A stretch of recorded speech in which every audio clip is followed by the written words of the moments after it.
You might call it a tale of two projects. The $22 million Providence Pedestrian Bridge, looking much the way it did when it officially opened 12 months ago, even with tens of thousands of people using it over the past year. And the Apponaug Circulator in Warwick, with more than $1 million of landscaping already neglected, weeds choking out many areas, chipped curbing, a charred "Welcome to Apponaug Village" sign, and dead trees and expensive planter boxes. All because the city hasn't taken care of the $71 million project since it was handed the maintenance keys by the state in December. This is what we're supposed to have to welcome people to Warwick. It's far from it. Steve Campanelli watched the project take shape over the past 5 years. Campanelli worked as a landscaper for more than 2 decades. The landscaping as prescribed in the plans is not what was planted. Parts of it have died through attrition. It's been replaced. But the biggest problem is nothing is being done to maintain it, to promote the health and vitality of what's actually planted here. The Rhode Island Department of Transportation built both projects, each one years in the planning and well over the original projected cost. Providence and Warwick signed construction and maintenance agreements with the DOT, which shifted maintenance responsibilities to the local communities after the state completed its punch list following the respective openings. While Providence has maintained the pedestrian bridge itself since it opened last August, the DOT and the I-195 Redevelopment District Commission continue to share responsibility for green space on either side of the river. In Apponaug, the DOT spent $1.2 million on extensive landscaping around the 5 rotaries and the roads connecting them. It also spent $192,000 over the last 16 months it had responsibility for the project for a maintenance contract to make sure the new vegetation took root. The DOT handed over ownership to the city of Warwick on December 1st. I've called the mayor's office, the mayor's secretary, Public Works, Department of Highway, Parks and Rec, asked the same question: what's being done to maintain the landscaping here in the rotaries?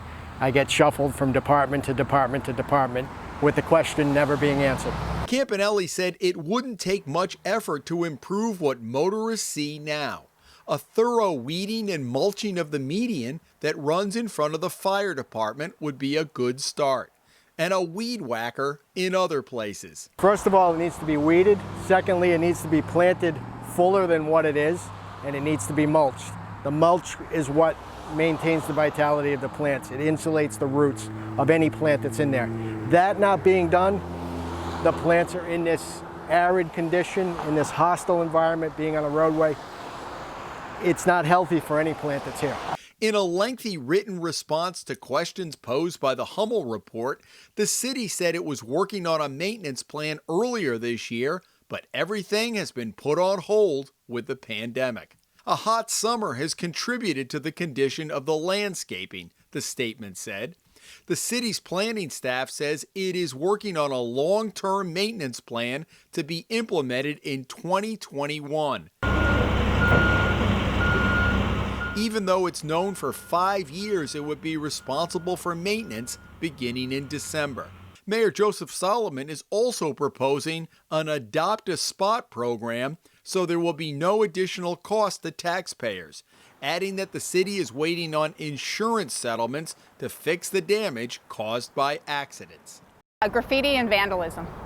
Those are two pretty hot ones right now. Wendy Nilsson is the superintendent of the Providence Parks Department, which has overseen the maintenance of the popular bridge with the spectacular view of the city's skyline. More people are using the bridge than ever, using all of our parks than ever. That is a really good thing. But people also, I think, have less to do in many arenas of city life. And so, we're getting the good and we're getting some of the bad, but we are on top of it. We try to address things as soon as we hear about it or within 24 hours so that, any of that art that is left quickly disappears. A spokesman for the mayor's office told the Hummel Report a year ago that the city was allocating up to $92,500 for maintenance during the first 12 months.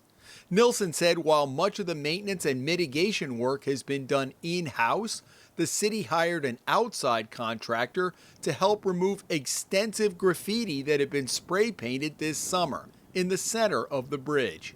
She said the city is purchasing a utility vehicle that is light enough to drive onto the bridge for cleanings.